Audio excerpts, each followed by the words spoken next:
Buenas tardes a todos. Damos comienzo la jornada de hoy. En primer lugar, darles a todos ustedes la bienvenida, porque es muy gratificante para todos los que hemos contribuido a organizar esto ver una afluencia tan masiva de personas interesadas en estos aspectos.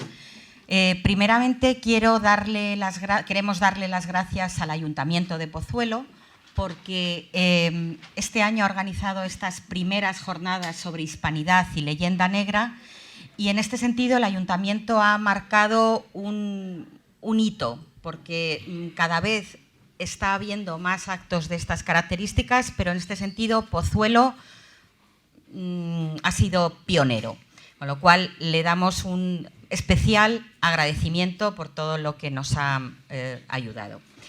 En segundo lugar, quiero presentar muy brevemente la Asociación Cultural Héroes de Cavite. Somos una asociación independiente y apolítica, y nuestra misión es contribuir al conocimiento de la historia de los países hispanos, defender el idioma español como vehículo de unión de la hispanidad y difundir la cultura y la civilización hispánica. En la asociación actualmente estamos presentes en más de 30 provincias españolas, estamos en 20 países de los 5 continentes y realmente somos muy activos. Este año llevamos ya aproximadamente 500 eventos de diferente tipo organizados alrededor de la hispanidad. Probablemente algunos de ustedes se pregunten ¿por qué el tema de la hispanidad en este momento? Entonces, en ese sentido, quiero dar brevemente la palabra a Miguel Ernesto.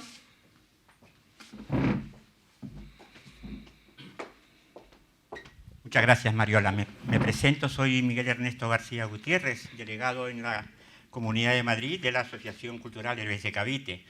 Muy rápidamente, pero creo que es muy importante explicar por qué estamos haciendo estos eventos y por qué el Ayuntamiento lo ve como... Porque la hispanidad, el 12 de octubre, no es solo un evento histórico, es el inicio del proceso de la hispanización de América y es el inicio del conjunto de descubrimientos que hicieron cambiar el mundo. De la misma manera como Roma romanizó, y todos entendemos el concepto de romanizar, el derecho romano, el tema griego, la filosofía griega, el idioma latino, el latín, la monarquía hispánica o la monarquía católica hispanizó parte del mundo y lo hizo utilizando la romanización, pero en base al mestizaje biológico y cultural, en base a la enseñanza, es decir, la cosmovisión católica en las lenguas nativas en donde se encontraba. Eso es lo más importante por el cual nosotros entendemos que este hecho trascendental es muy importante. Además, queríamos comentar el planteamiento a nivel de futuro. Han sido las jornadas principales que tenemos, se han hecho en Cartagena, del 9 al 13 de octubre, y ahí se ha hecho un manifiesto por la hispanidad con visión de futuro.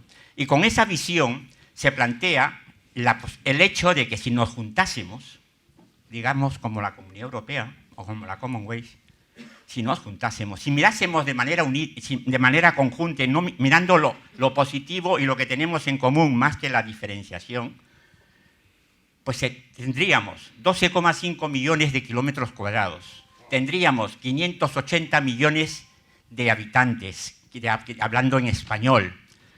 Seríamos muy poderosos a nivel de agricultura, a nivel de medios naturales. Seríamos a nivel de cosas como, por ejemplo, el tema de nuestro Producto Interior Bruto sería de 5 billones. Os recuerdo que España tiene 1,2, 1,4 billones.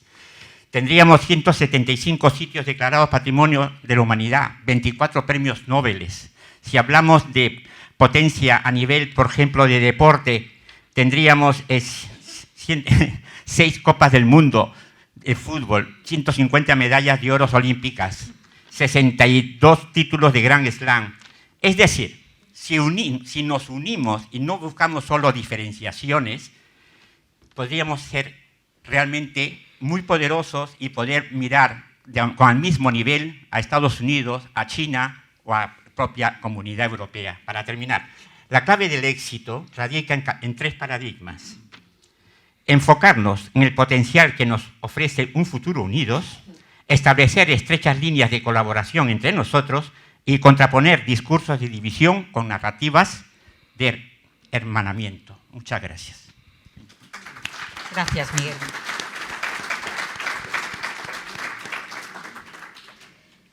Bueno, pues voy a dar paso a César Guevara, a quien agradecemos también de todo corazón que pueda acompañarnos. César es historiador hispanista, es venezolano, es abogado, profesor universitario, locutor, conferenciante. Es candidato a doctor en Historia, máster en Derecho Procesal Constitucional, es miembro ordinario de la Asociación Mundial de Justicia Constitucional y presidente del Centro Rostio, donde se encarga de dictar cursos, charlas, conferencias. Su línea actual de investigación es acerca de la historia de las instituciones jurídicas de la hispanidad. Las partidas, decretos, recopilaciones, ordenanzas, leyes de Indias, Consejo de Indias, etc. Su último libro publicado es Vanidad, locura y entusiasmo. 3 casos de Germán Rostio. Y sin más, le cedo la palabra. Gracias. Hola, ¿se escucha? Eso es lo más importante, ¿no? Dado que estas palabras están quedando grabadas, yo, como siempre suelo hacer, a fin de poder cumplir con la obligación de ser educado y darle una cordial bienvenida a todos los que van a escuchar estas palabras en cualquier uso horario, en cualquier momento, pues entonces, queridos amigos, yo les digo, tengan buenos días, buenas tardes y buenas noches desde el lugar del mundo en el cual estén escuchando estas palabras. Siempre para mí es un placer hablar con personas hispanas acerca de estos temas tan interesantes que hoy más que nunca tienen que estar allí en el caldero, ¿no? Es decir, nosotros durante muchísimo tiempo hemos dejado no solamente que nos dividan, no solamente que hablen mal de nosotros, sino que también les hemos dejado algo particularmente grave, que es que cuenten nuestra historia. Y recuerden ustedes esta frase, ¿eh? Aquel que controla el pasado, controla el presente y va a fijar las bases del futuro. Nosotros, los hombres del pueblo hispano, desde hace bastante tiempo hemos dejado de controlar nuestra historia. Hemos dejado que todas las proezas, que todas las obras impresionantes del espíritu humano que hemos realizado, sencillamente a través de una serie de cuentos, bulos, peroratas insufribles, nosotros pensamos que eso es nuestra historia y por lo tanto tenemos el autoestima y lamentablemente estamos en el lugar del mundo en el cual estamos. Y cuando me refiero yo a estamos, cuando yo hablo con vosotros en esta primera persona del plural, lo hago porque efectivamente, queridos amigos, es un hecho que no ha sido lo mejor para el mundo hispano a partir del siglo XIX en el cual comenzamos a balcanizarnos. A ambos lados del Océano Atlántico observaron cómo nuestros enemigos de siempre, los más contemporáneos, eso. Y esta es la razón por la cual yo creo que es hablar de lo que no os han contado de nuestra historia. A ver, yo revisaba con mi querido amigo Alberto Gil Ibáñez, que creo que Alberto estuvo por acá ayer, ¿verdad? Dando seguramente una conferencia impresionante, de esas que dicta Alberto, que particularmente España, cuando sacaban la estadística acerca de lo que era la autoestima en torno a la historia nacional, no solamente es que no era uno de los primeros países de Europa en sentirse orgulloso de su historia, allí están los griegos, por supuesto. ¿no? ¿Quién no habla de los filósofos griegos y del gran imperio romano? Qué cosa tan impresionante. Pero España estaba de última. Es decir, España ni siquiera estaba entre los países que tenía más autoestima por su historia. Al contrario, España tiene menos autoestima por su historia que Estonia y que otros países que sinceramente habrán hecho cosas muy positivas. No lo niego, no lo sé. Pero yo creo que la obra que realizó España durante su etapa es tan grandiosa como para que los propios hombres que hoy en día habitan España se sientan orgullosos y nos damos cuenta que no. Al contrario, se sienten avergonzados de su historia en gran medida. Ahora, ¿por qué ocurre esto? ¿Por qué de pronto nosotros nos conseguimos en un contexto en el cual sencillamente pensamos que todo aquello que nos dicen es verdad y pensamos que todo aquello positivo que de alguna manera pueda ir a favor de nosotros, entonces es leyenda rosa, es mentira, historia, está falseando, de eso no se trata. La historia, queridos amigos, de España, particularmente la historia de la hispanidad, no necesita ningún tipo de embellecimiento. Por el solo hecho de narrar tal cual los hechos como se han producido, créanme ustedes que es una de las historias más impresionantes y mejor ponderadas que me han concedido, que es particularmente generoso en comparación con otras muy medido, pero hablar de la historia de España en 1, en 2, en 3, en 4, en 5 horas es una tarea de tamaño complicada. Razón por la cual yo, para concentrar vuestras atenciones en este cuento, en lugar de atraerles con una suerte de presentación, en PDF, etcétera, o en PowerPoint, quiero que más bien sigan conmigo lo que va a ser este acercamiento a todo cuanto ha ocurrido. Y una vez que nos encontremos nuevamente sentados en nuestros sitios, estoy seguro que van a asistir varias preguntas, o como muchas veces me dicen a mí después de las conferencias, yo más que una pregunta tengo un comentario. Y me van a decir uno de esos comentarios interesantísimos que a mí me encanta escuchar, ¿no? A ver, cuando nosotros en el otro lado del Atlántico usualmente nos hablan acerca de España, lamentablemente en pocas ocasiones desde la cotidianidad se habla como un país hermano. Al contrario, en virtud de lo que es la leyenda negra antiespañola, es decir, esta cantidad de bulos, los enemigos de España desde hace bastantes siglos, que los españoles y en general el mundo hispano consideró la verdad y hoy en día tiene como historias nacionales de varios países, lamentablemente cuando nos hablan a nosotros en este lado del Atlántico acerca de España, nos suelen decir que los españoles son la quinta esencia de la maldad. Son malos, terribles. Y en general lo hacen en buena medida en torno a lo que viene a ser la fábula del buen salvaje, ¿no? Es decir, del otro lado del Atlántico se encontraban los indígenas viviendo, ¿no? Una etapa dorada, una edad maravillosa en la cual no había guerras, no había ningún tipo de inconveniente, vivían felices, desnudos, comían mango y eran incapaces de hacerse la guerra los unos a los otros. Eso, por supuesto, hasta que llegaron los malvados, ¿no? Conquistadores españoles, hasta que llegó a España.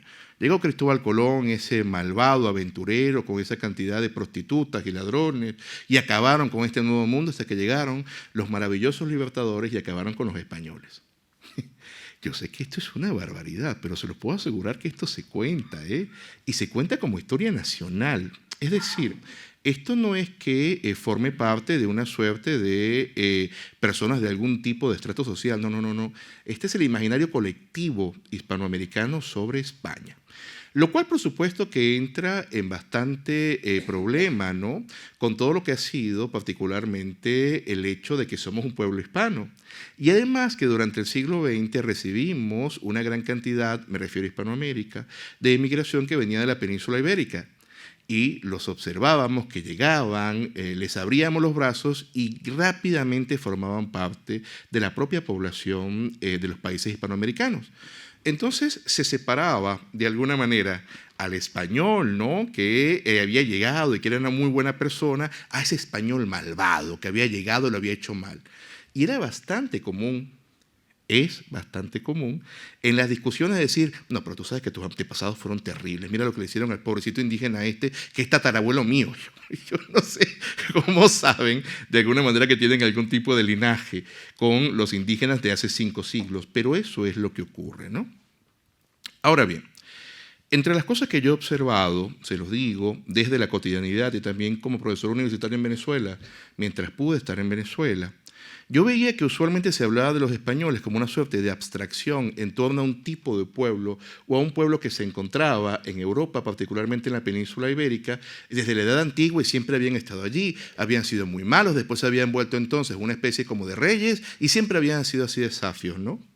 Claro, nunca se hablaba de que precisamente en la península ibérica nunca había existido en la Edad Antigua un pueblo al cual pudiéramos llamar nosotros el español, sino que más bien una de las verdades absolutas del mundo hispano, desde la propiedad antigua, es que en la península ibérica se encontraban una gran cantidad de pueblos atomizados entre sí, pueblos bastante diferentes, pero del norte al sur de la península ibérica. Y por supuesto los que nos dedicamos a estudiar formalmente la historia, usualmente observamos que en la Edad Antigua, en buena medida, la historia es la historia de las migraciones. Es decir, tenemos a un conjunto de personas, siendo el ser humano particularmente gregario por naturaleza, que tienen una gran cantidad de necesidades y tienen que cumplirlas, ¿no?, con recursos limitados. Entonces, constantemente nosotros los veremos a ellos yendo de un lugar a otro durante la Edad Antigua. Y comenzamos, por supuesto, a reconstruir el nombre de estos pueblos con las narraciones que nos han llegado. Entonces, cuando usted revisa la historia antigua en la península ibérica, se conseguirá cualquier cantidad de pueblos, distintísimos entre sí. Pero a la vez también los campeones de la Edad Antigua, por supuesto, van a comenzar a llegar. Y veremos nosotros entonces el establecimiento de colonias helenas, lo que hoy en día llamamos griegas, el hecho también de los fenicios que también llegan, y por lo tanto incluso observaremos nosotros que esa parte, o una de las partes fundamentales que hace que los griegos hoy en día se sientan orgullosos de su historia, transcurre aquí. Es decir, nosotros observaremos que Hércules también estuvo por estas tierras, si es que Hércules existió o el mito de alguna manera puede tener algún tipo de verosimilitud. Hablamos también que en los cantos homéricos se habla de que probablemente alguno de esos lugares fue España también. Entonces dense cuenta ustedes que de estas historias compartidas, los otros se sienten totalmente orgullosos y nosotros no solamente es que no nos sintamos orgullosos, es que las ignoramos totalmente, lo cual por supuesto es una barbaridad, ¿no? Demos entonces el paso. Llegan los helenos, llegan los fenicios, también establecen comunidades, establecen colonias, y luego van a venir entonces estos descendientes de los fenicios importantísimos, llamados los, ¿no?, que también van a establecer aquí una importante cantidad tanto de ciudades como de comunidades. Lo cual, al observar nosotros entonces lo que está ocurriendo realmente, es que está existiendo una pluralidad de pueblos que cada vez más se enriquecen cultural y biológicamente por la mezcla que existe, ¿no? Y todo esto va a llegar, por supuesto, que a su colofón cuando lleguen los romanos persiguiendo a los cartagineses a la península ibérica. Y entonces, quiero que nos quedemos con esta idea en este momento. A pesar de que existían una gran cantidad de pueblos que de alguna manera habían llegado a la península ibérica, a pesar de que luego llegaron otros pueblos que tenían algún tipo de grado cultural que hoy en día nos hace admirarlos profundamente, la idea de unidad de la península ibérica, que luego va a ser también una idea no solo territorial,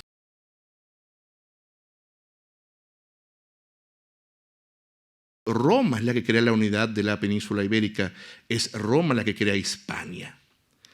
De ahí que luego veremos diferentes tipos de modos en los cuales se va a dividir la provincia romana de Hispania. Pero el hecho está en que estos pueblos que se encontraban atomizados antes de la llegada de Roma, que se encontraba cada uno en su lugar haciendo las cosas a su manera, ahora van a tener una lengua vehicular, ahora van a tener también un mismo credo político, ¿no?, por el cual regirse, y van a tener también entonces la conciencia de unidad.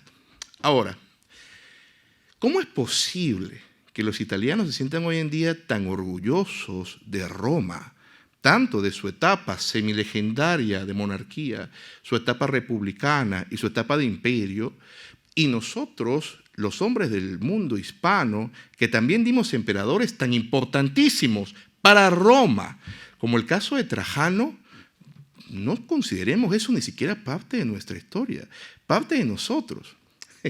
Bueno, yo creo que esto en buena medida también tiene que ver un poco con el cine, ¿no? Cuando usted ve el cine, de alguna manera, siempre usted va a observar que a los romanos se los trata como a los malos. Es decir, no, los que mira, que crucificaron a Jesucristo, los romanos esto, ¿vieron Gladiador? Sí, mira como lo que le hacen los gladiadores.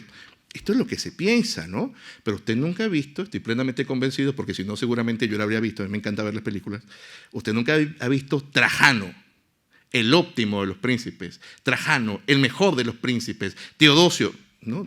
Eso no se hace en películas, ¿no?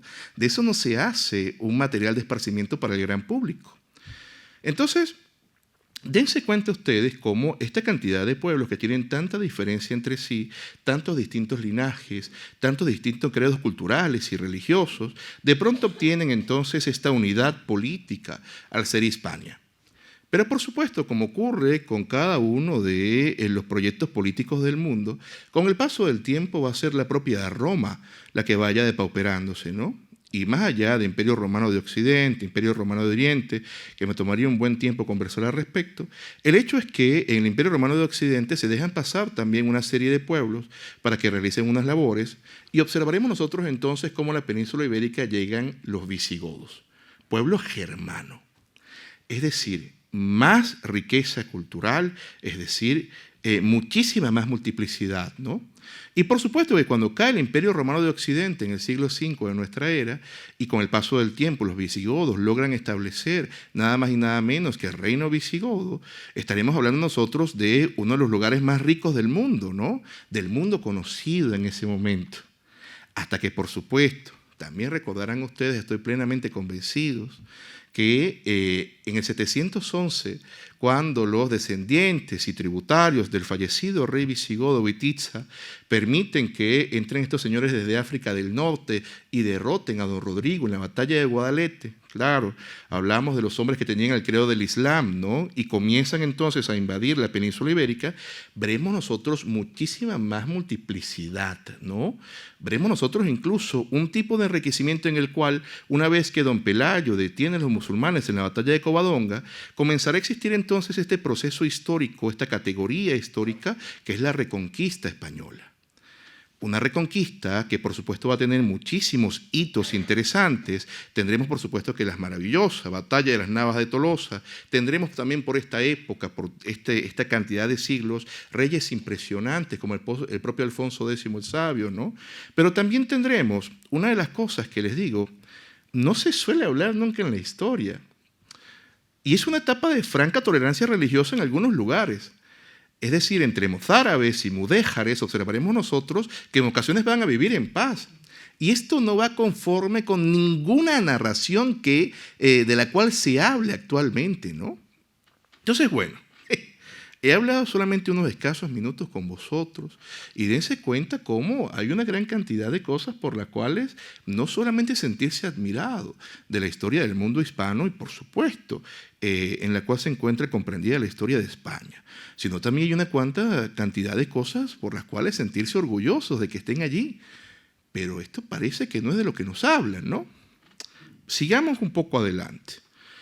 Cuando observamos nosotros que la Reconquista se va a acabar, porque esta jovencita, que a mí me gusta llamar la última princesa medieval, ¿no?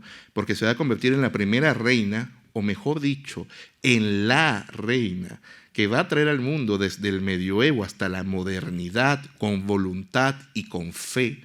Dos cosas impresionantes y que hoy en día no se les da ningún tipo de relevancia porque lamentablemente en estos años de tanta tecnología, la voluntad y la fe las solemos despachar como si fueran cosas que en lo absoluto tuvieran algún tipo de importancia cuando realmente han movido la humanidad durante siglos, ¿no? Por supuesto que les hablo de uno de los seres humanos más importantes de toda la historia de la humanidad. Les hablo la esposa de don Fernando II de Aragón, la dinastía de los Trastámara. esta mujer no solamente es que va a terminar dándole una unidad política plena a la península ibérica una vez que logra también sojuzgar a los musulmanes, que Boabdil le termina entregando las llaves de Granada, ¿no? También veremos, por supuesto, algunos me dirán, bueno, profesor, pero ¿y qué pasó con Portugal? Bueno, Portugal es un tema bastante interesante, del cual podemos hablar con posterioridad, si quieren también en la etapa de preguntas, pero más o menos les aviso que en la etapa de Don Felipe II, Portugal pasa a formar parte también del mundo hispano plenamente como unidad política y va a ser en la etapa de Su Majestad Don Felipe IV cuando se vayan, ¿no? Entonces, este empuje tan importantísimo que tendremos nosotros a partir de la Reina Católica no solo va a ser un empuje político, un empuje bélico, como algunos han querido decir, que yo sinceramente les debo señalar que a mí me llamó muchísimo la atención, como no solamente desde Hispanoamérica, sino también incluso desde la propia España, el 12 de octubre, había personas que hablaban y no del mejor modo de Isabel la Católica, ¿no? Que incluso ponían en tela de juicio su probidad, ponían en tela de juicio su fe, que yo considero que lamentablemente no deben permitirse, ¿no? Pero bueno, eso está por allí, eso sigue ocurriendo.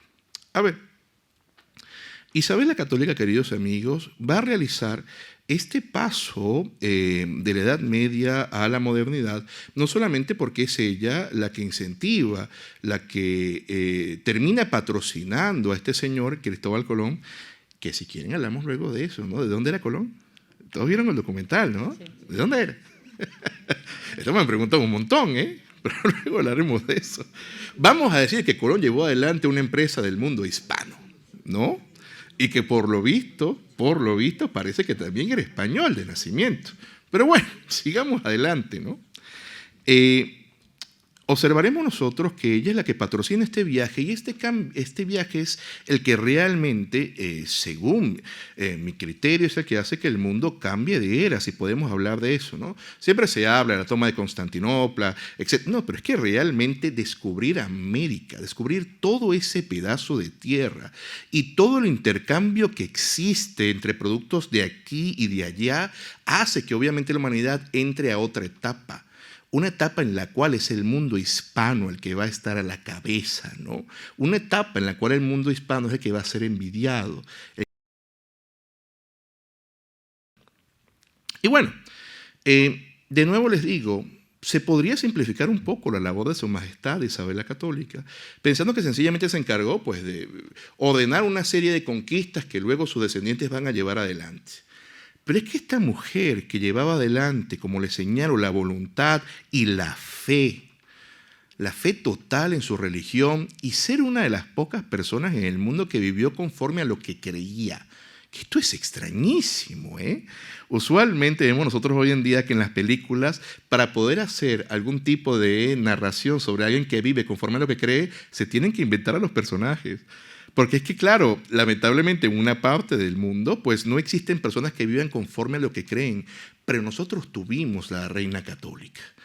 Y entonces, ¿por qué yo les digo que es importante la probidad y la religiosidad de Isabel?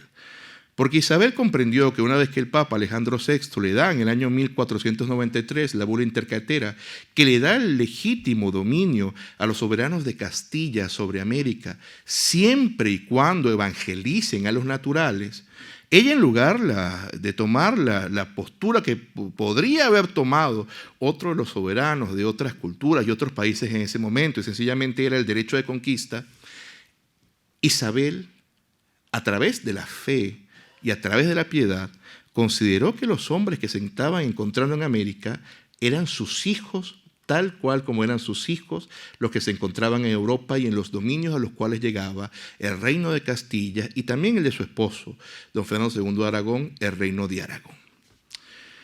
Esto suele también ser pasado de lado, lo cual a mí me alarma profundamente, porque el hecho que doña Isabel no solamente es que en vida protegiera a los naturales de lo que llamaban las Indias, ¿no? Llegando incluso ante actos de abuso, a traer preso al propio Cristóbal Colón, ¿no? Incluso a Colón. Isabel le hizo saber que la ley era para todos, Pues sencillamente cuando uno lee ese maravilloso testamento, que es el último acto en el cual un ser humano realmente quiere colocar aquello que desea, ¿no?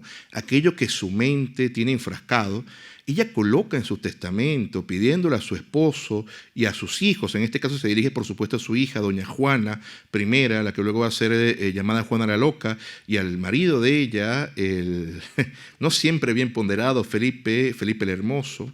Ella dice: a los indígenas me los cuidan, me los protegen, castiguen a los que se porten mal o les hagan mal.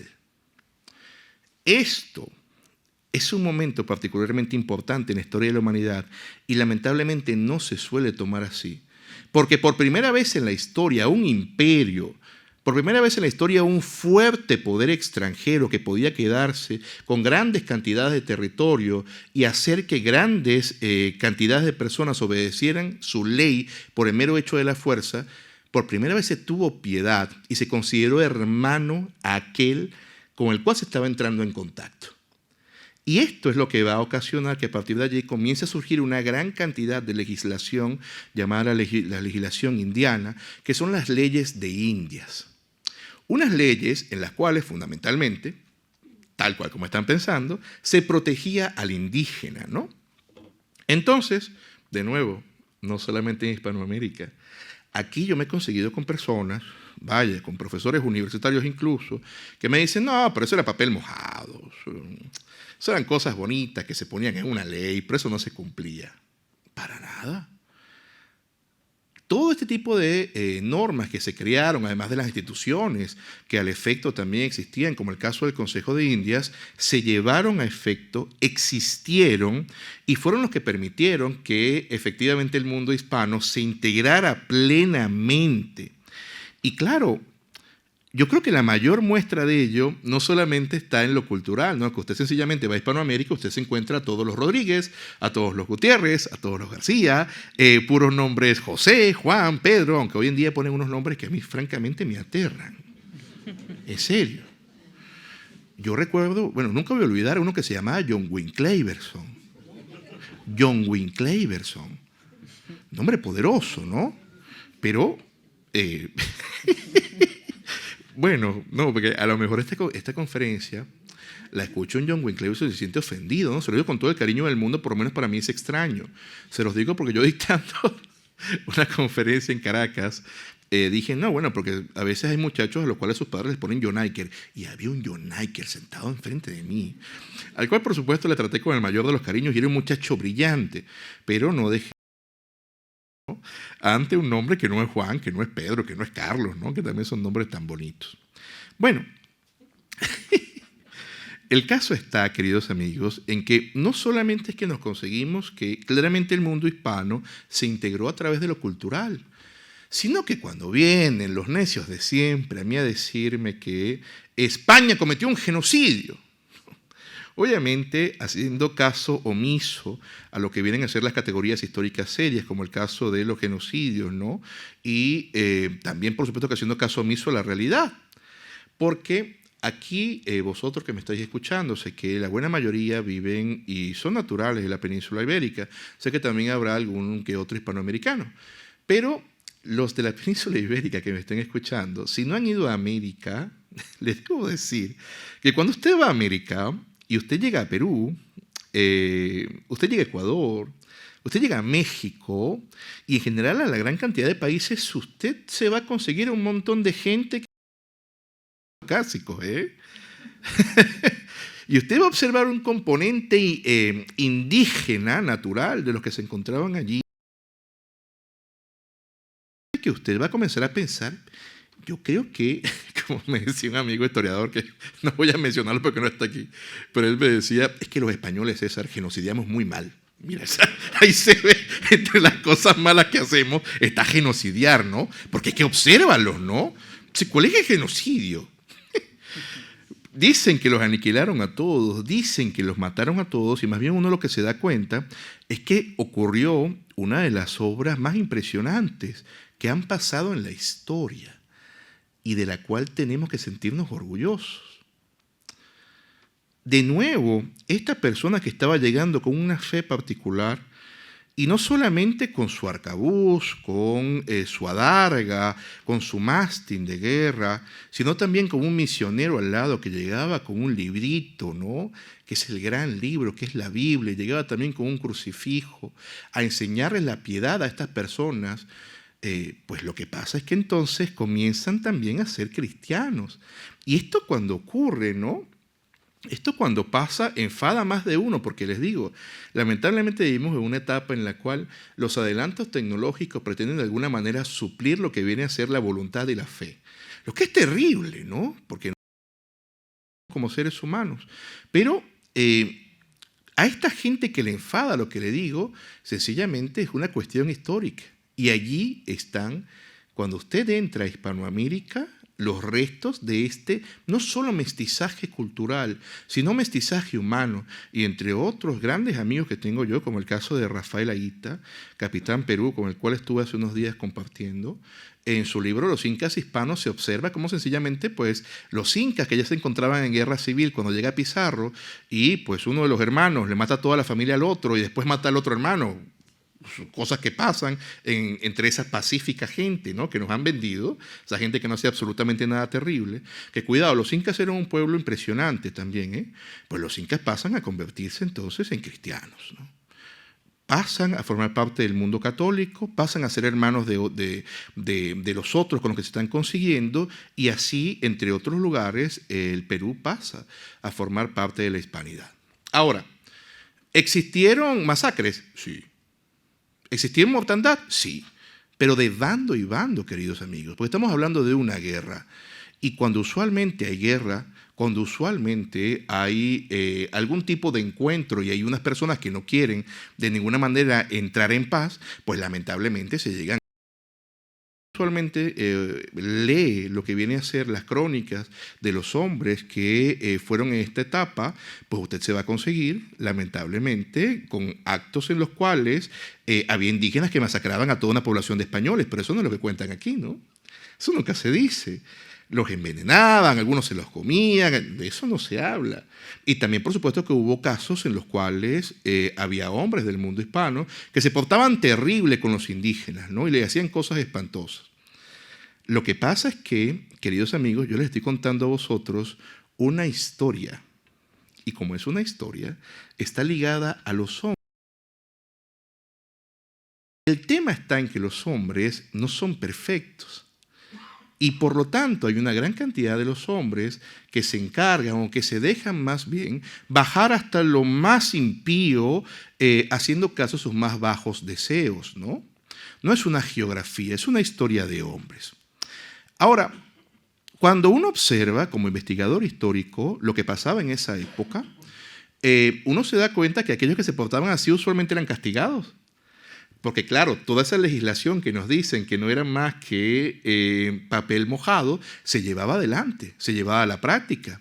Y a través o en general de procesos que se armaban, más de uno de estos señores que cometió verdaderas tropelías, pues sencillamente terminó pagándolo con su vida, ¿eh? Y se lo digo yo, que es de las cosas que a mí más me llamaba la atención cuando he comenzado yo, particularmente en el doctorado en Historia, a realizar análisis de los archivos, ¿no?, de los documentos de la época, en el Archivo General de la Nación de Caracas, del cual no me permitieron pasar en la última etapa que estuve en Venezuela. Lamentablemente eso ocurre cuando vives en un país con tiranía que bebe de la leyenda negra antiespañola, ¿no? No le gusta que publiquen ciertas cosas. Pues yo lo que veía era que usualmente a los que se portaban mal los castigaban. Y esos que se portaban mal no eran indígenas, no eran negritos, no, eran españoles, bien hispanos, y los castigaban, ¿no? Ahora, aquel que quiera hacer de su bandera el resentimiento, aquel que quiera hacer de su bandera el victimismo, me dirá, ¿te das cuenta? Hubo gente que hizo el mal. Bueno, les pregunto, hoy en día en España hay gente que mata, ¿verdad? Sí, ¿no? ¿No hay gente que mata en España? Me quedo sorprendido. Entonces, hay gente que roba, ¿verdad? Hay gente que estafa, hay gente que realiza contrabando. Y me respondo yo, que vengo del otro lado del Atlántico. Y eso que no estamos hablando de política, ¿eh? Ahí sí todos dicen sí, pero bueno. A ver, Respondo yo que vengo del otro lado del Atlántico. Les aseguro que allá hay gente que mata, que roba, que viola y que hace cosas espantosas. Y usualmente no dicen, no, tú eres descendiente de indígena, a ti no te voy a hacer nada. No, allá se hacen toda clase de barbaridades. Y por ello, vosotros creéis justo que llamemos a España porque exista un asesino, 2 asesinos, 3 asesinos, ladrones o a los hombres de América, que es una sociedad o una cultura asesina, que todos son unos violadores, que todos son unos contrabandistas.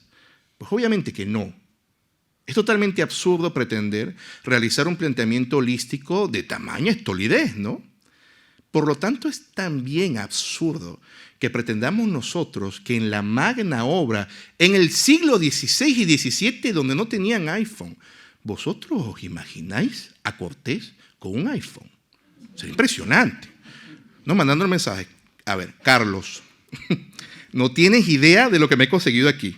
Selfie. Sería interesantísimo. Pero eso no pasó, ¿no? Entonces esas personas, con la tecnología del momento histórico, que claro, lo vemos desde la perspectiva actual y nos parece realmente bastante pobre, ¿no? Llevaron adelante este proceso de integración en el cual, por supuesto, hubo casos en los cuales pasaban cosas terribles, pero cuidado, que del otro lado también se conseguían cosas terribles, ¿no? A otras no siempre suele ser tan simpático, ¿no? O sea, yo creo que yo a veces leo las redes sociales y dicen, no, bueno, pero algunos eran caníbales. Bueno, eso de que algunos eran caníbales, si te los conseguías, no debe ser nada simpático, ¿no?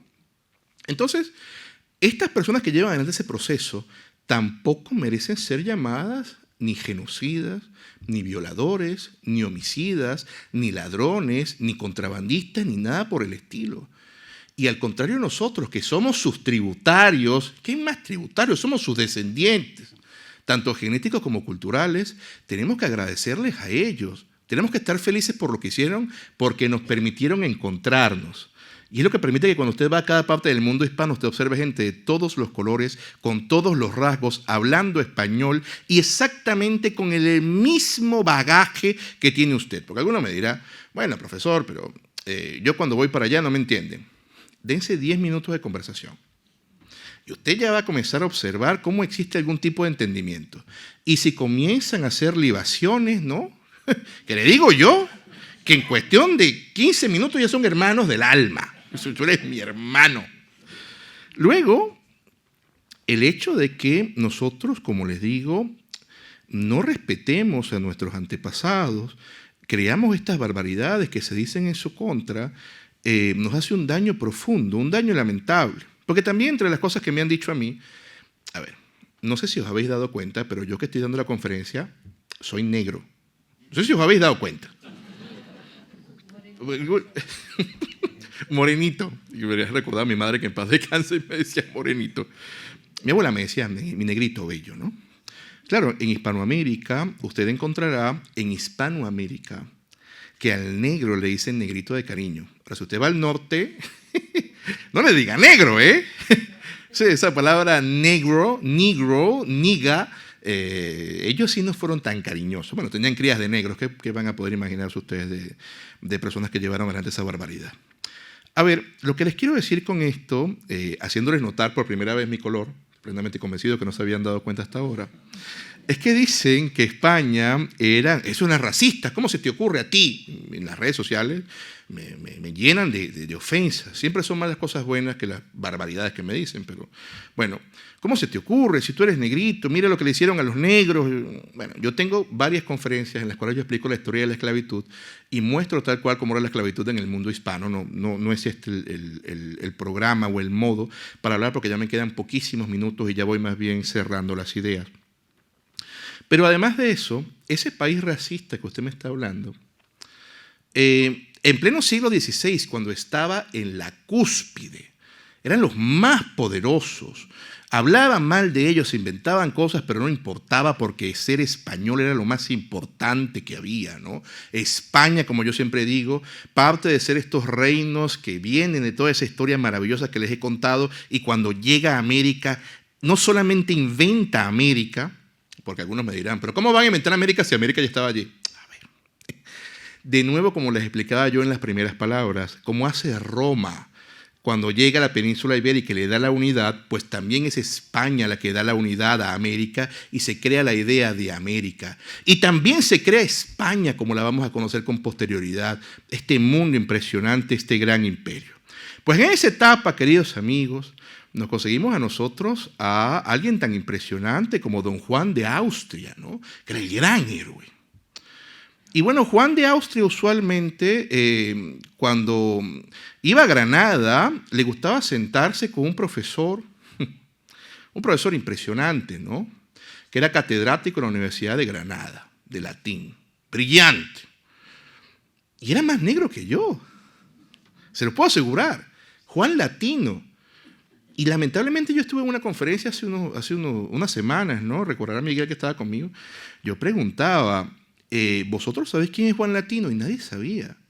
Claro, porque estamos acostumbrados a ver a Netflix, y entonces en Netflix solamente nos muestran personas que eran blancas y las pintan de negro, porque bueno, eso es más simpático, ¿no? Porque eso hará sentir feliz a la gente negra.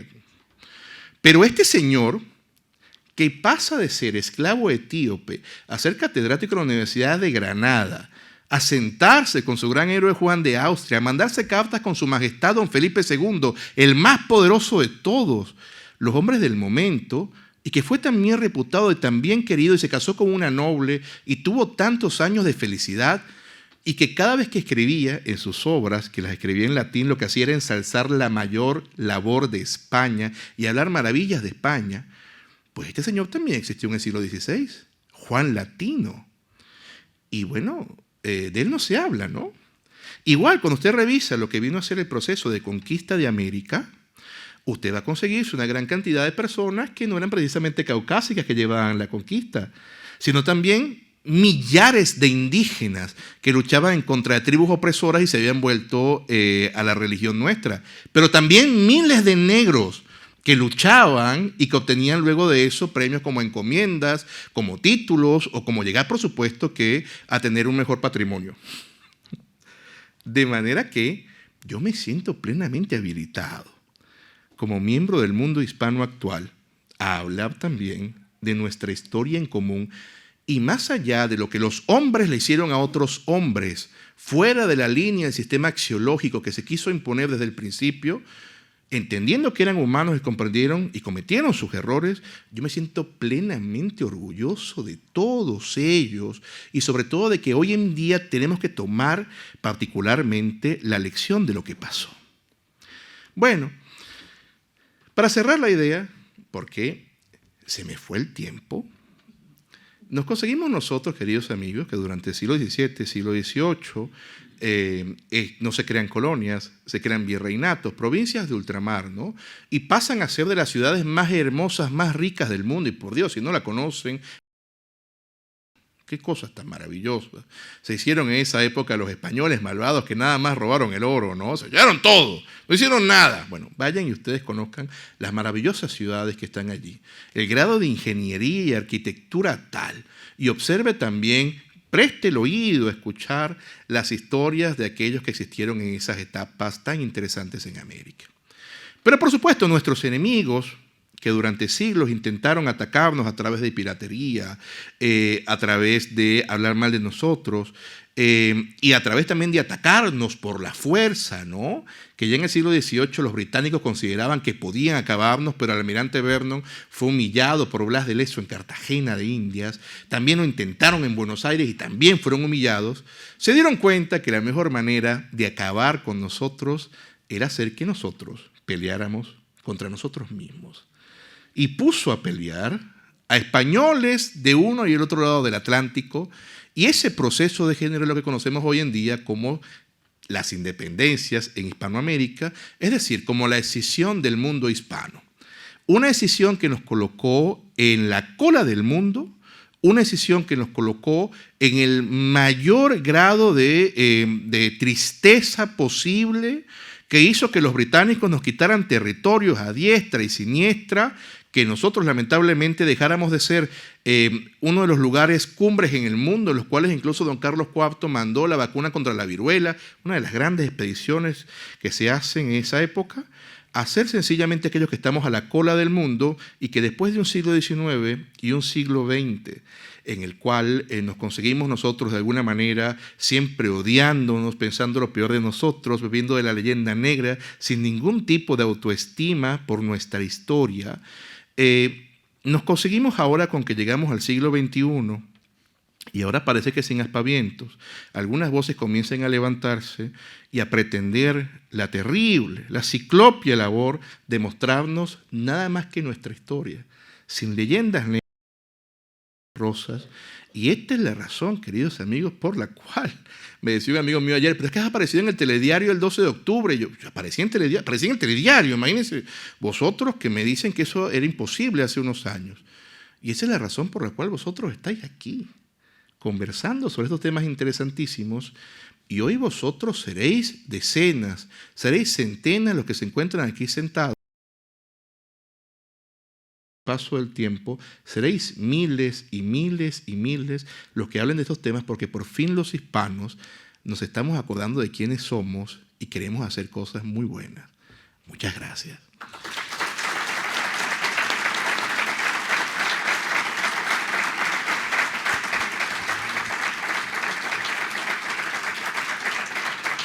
Muchas gracias, César.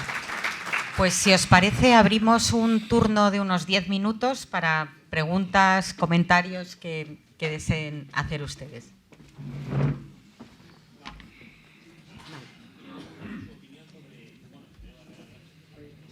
No le escucho nada. Me estás preguntando por Fray Bartolomé de las Casas, ¿verdad? Fray Bartolomé de las Casas.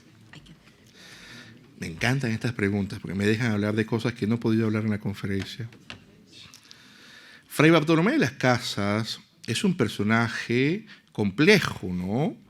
Como pocos hombres en su momento histórico pueden ser particularmente paradójicos.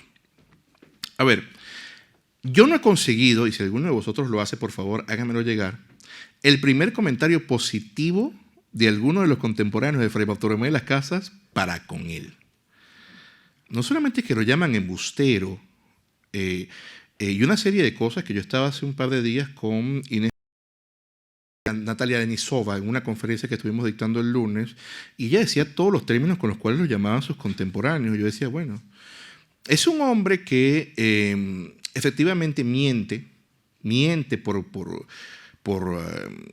obtener algún tipo de provecho en su momento, ¿no? Es un hombre que obtiene también la posibilidad de llevar adelante un proceso de asentamiento en tierras que hoy en día son venezolanas y que desde una especie como de pensamiento, es que no quiero decirlo porque va a sonar muy feo y además es una categoría actual, pero desde una especie de buenismo de su momento, él pretendía llevar adelante este proceso de asentamiento sin ningún tipo de seguridad, ¿no? Y pues pasó lo que tenía que pasar. Pues los naturales del sitio aniquilaron a todos y se comieron una cantidad que estaba allí. Él sí se escapó, por supuesto, ¿no? Y no le dio cuentas a nadie de eso. Entonces, claro, cuando se habla de la controversia de Valladolid, usualmente se dice, esta es la gran victoria de Fray Bartolomé de las Casas frente a la barbarie del otro. Pues no, sencillamente Fray Bartolomé de las Casas no está más que esgrimiendo uno de los planteamientos humanistas que llevaba adelante la corona en su momento, ¿no? Que era la protección de los indígenas. Como les digo, él exagera constantemente las narraciones que hace. Lo hace por algún tipo de provecho para lo que viene a ser su propia mentalidad, ¿no? Y hace tanto daño al mundo hispano que su librito comenzó a ser editado en todos los países que tenían pugna con España. Claro, en el mundo hispano no se le prestó mayor atención, ¿no? Salvo, por supuesto, que se tienen claros actos de abuso, pero no llegaban a los niveles que él estaba diciendo. Pero en la etapa de las llamadas independencias de Hispanoamérica, el librito comenzó otra vez a salir por allí, ¿no? Y era el fundamento para decir, mira, es que mira todo lo que hicieron. Es el fundamento que se le da a Simón Bolívar para decir, es que acaso 3 siglos de calma no bastan. Entonces, Fray Bartolomé de las Casas, te digo, más allá de algunos aspectos de la controversia de Valladolid que yo considero que son interesantes, es un personaje que hoy en día tiene que ser visto con lupa, ¿no? Porque no todo lo que brilla es oro. Y créanme, queridos amigos, que más allá de lo evidente, hay que observar también lo que dicen los contemporáneos de una persona cuando más o menos conocemos el contexto para darnos cuenta de quién estamos hablando.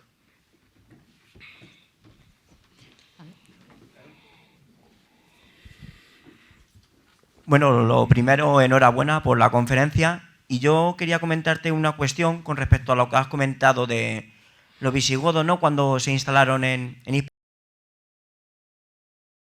bajo mi punto de vista humilde, que es que el catolicismo siempre ha impregnado de unión Hispania, porque al principio los visigodos tuvieron unas grandes luchas hasta que, bajo mi punto de vista, en 589 pasó a ser católico, porque anteriormente eran arrianos y había tenido otras disputas con Hermenegildo, que de hecho fue asesinado, o con su padre Leovigildo, y cuando Recaredo pasó, vamos a decirlo, al catolicismo, es cuando se fomentó el liber, y desde ese momento España empezó a tener su propia esencia. Entonces, bajo mi punto de vista, también nosotros mismos hemos perdido un poco de esencia. Ha sido en el siglo XX, además, cuando el Concilio del Vaticano II, el catolicismo, ha perdido un poco su ser. De Pío XII, cuando pasamos a Pablo VI, el catolicismo empezó a tener otras tendencias y, bajo mi punto de vista, vuelvo a recalcar, empezó a ser diferente, excepto en España, que una vez más demostramos la unión con el cardenal Monseñor González Martín, que era un gran amante de la hispanidad. Entonces, quiero que usted me comente qué cree al respecto. Bueno, yo te comento antes que nada que he intentado señalarlo a lo largo de mi exposición, la importancia de la religión, por supuesto, del cristianismo en el catolicismo, lo importante que es para el mundo hispano. Claro, por supuesto que has traído una serie de datos importantísimos, como el caso de los visigodos y el momento en el cual dan el paso, ¿no? Yo también mencionaba un poco a Teodosio cuando hablaba de el Imperio Romano. Está sonando un móvil por ahí. Pero el caso está en que yo creo, tal cual como tú, que en su momento ha sido una parte fundamental para nosotros. Y más allá de eso, quienes somos, esta axiología que nos lleva hacia el altruismo, hacia la importancia por el ser humano más allá que a determinadas individualidades, también nos viene a nosotros el catolicismo. Luego, lamentablemente te digo yo, que en el mundo hispano, en el cual se encuentran las iglesias más hermosas del mundo, lo digo con responsabilidad, están las más hermosas del mundo en el mundo hispano, nos conseguimos con que la gente no solamente es que no practica el catolicismo, sino que se sienten incluso avergonzados hoy en día de que son católicos. Les da vergüenza, ¿no? Entonces, yo creo que es totalmente absurdo que veamos que las personas que están en la acera del frente se sientan orgullosos, ¿no? Yo soy protestante, pero nosotros que hemos construido, hemos creado aquellos principios, que nos sintamos avergonzados de eso me parece una barbaridad. Creo que hoy en día los que somos católicos tenemos que estar orgullosos precisamente de que lo somos. Así que gracias por tu comentario.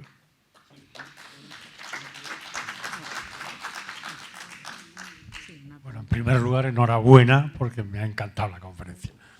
Quisiera, no sé si la pregunta va a ser demasiado amplia, pero la pregunta es cortita, la respuesta a lo mejor, que es la relación entre la masonería inglesa, San Martín, Bolívar y el encuentro Guayaquil.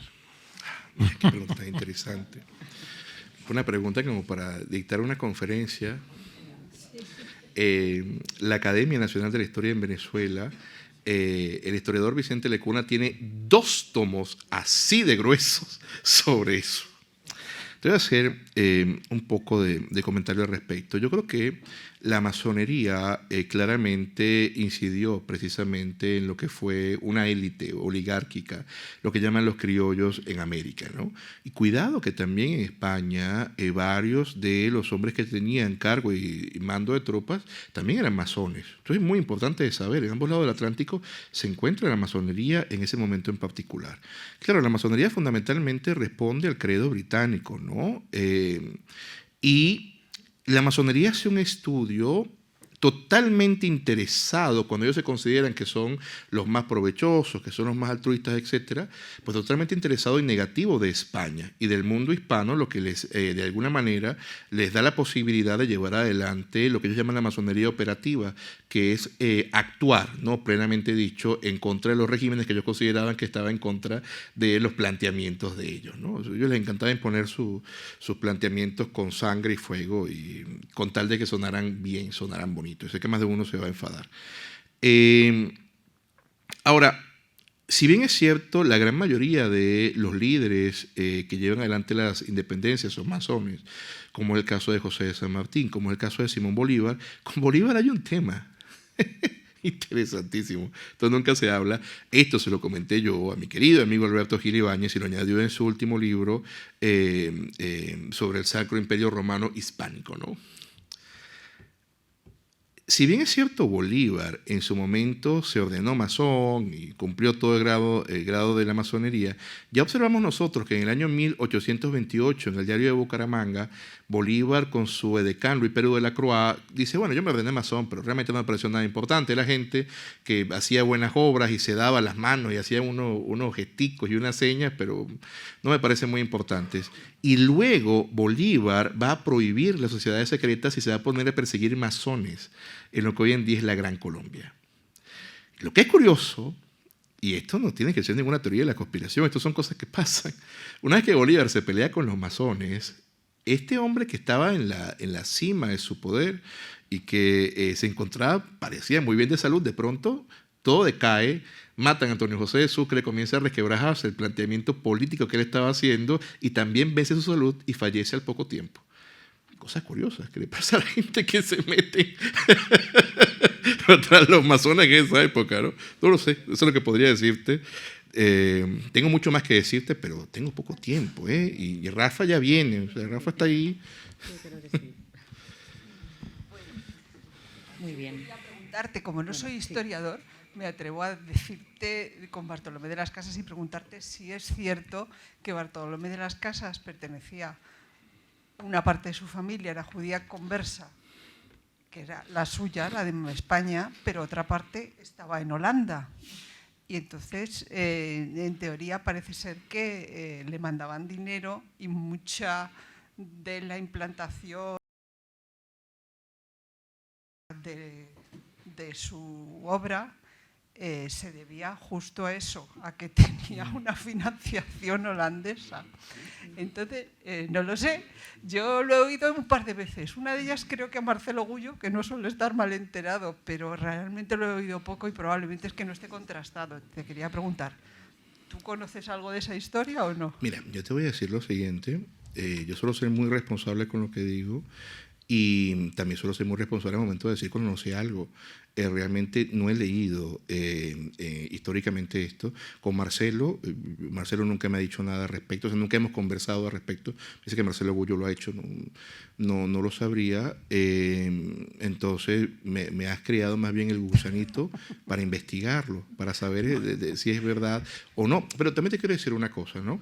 Cuidado, que si bien es cierto, durante la etapa, sobre todo a finales del 15, inicio del 16, ser cristiano viejo era algo muy importante, hubo muchos cristianos nuevos que crearon linajes importantes y que hicieron cosas muy buenas por España. Ahora, siempre habrá algún malvado. Sin duda, yo no quiero decir nada contra los conversos, vamos, por supuesto. Pero, bueno, que esas es las condiciones de la historia, entonces no lo puedo omitir. Lo averiguaré. Y otra cosa, yo pertenezco a una asociación hermana de Héroes de Cavite y me ha encantado la loa que has hecho de Isabel la Católica, porque realmente pensamos que es fundamental para la hispanidad reivindicar la figura de la reina. Entonces, para los que estén aquí, os diré que tenemos el 24 y el 26, que es la fecha de su fallecimiento, un par de misas, que os enteréis y que por favor que procuréis asistir, nada más. Si estás por aquí, estás invitado. Claro, yo nada más le diría algo en torno a esto a Isabel la Católica. No hay ni van a existir palabras suficientes que los hombres del mundo hispano podamos decir en retribución a la obra de esta mujer maravillosa.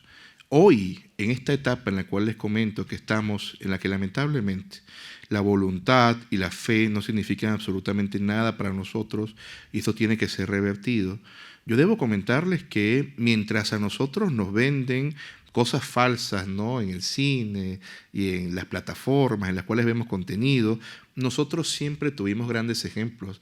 Nos quieren inventar cosas porque ahora hay un lobby sobre los derechos de la mujer, etcétera, etcétera, etcétera. Bueno, tenemos a Isabel la Católica, una mujer poderosísima, la más poderosa de todas, la mejor de todas, ¿no? No la mejor mujer, el mejor ser humano. Entonces, por Dios, ¿por qué no hablamos de eso?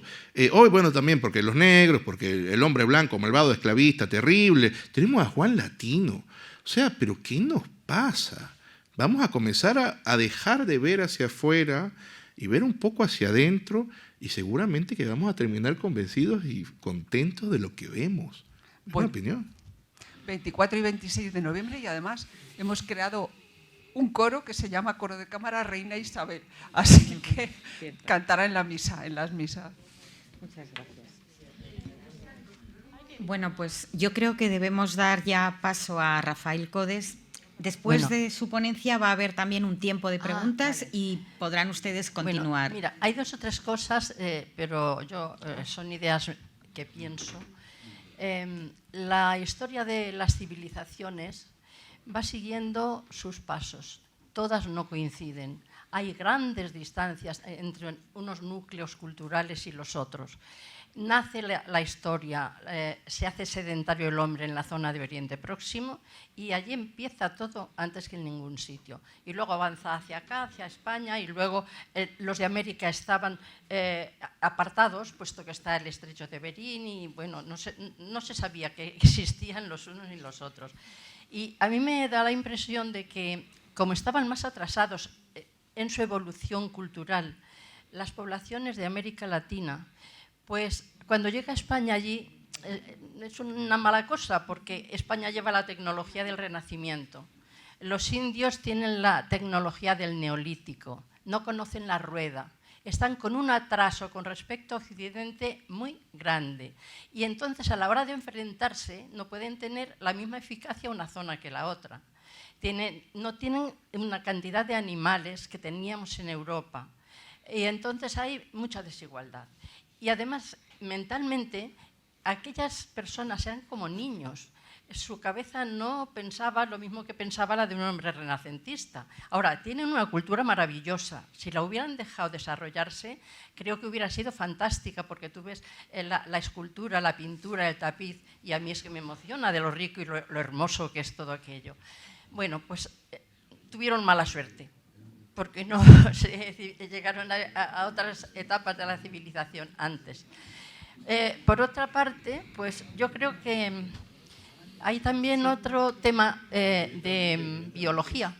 Resulta que hoy, precisamente, he visto una escultura, enseguida acabo. Sí, disculpa. Está en el sur de Estados Unidos, en uno de los estados que habían sido de México y que se lo quedó Estados Unidos gracias a aquella batalla de 1848, y se llevó la mitad de lo que era México. O sea, fue un robo, porque como buenos herederos de Inglaterra, todo aquello les interesaba, eran ingleses también ellos. Y en esa escultura que yo he visto ponen qué animales llevó España allí. No tenían carne para comer, no tenían muchas proteínas los de las poblaciones de allí. Y es lo que yo le quería preguntar, si se habla de eso. Sí, pero es que después continuamos. Bueno, perdona, y lo que digo, es un paraíso. América es un paraíso. Estamos de acuerdo.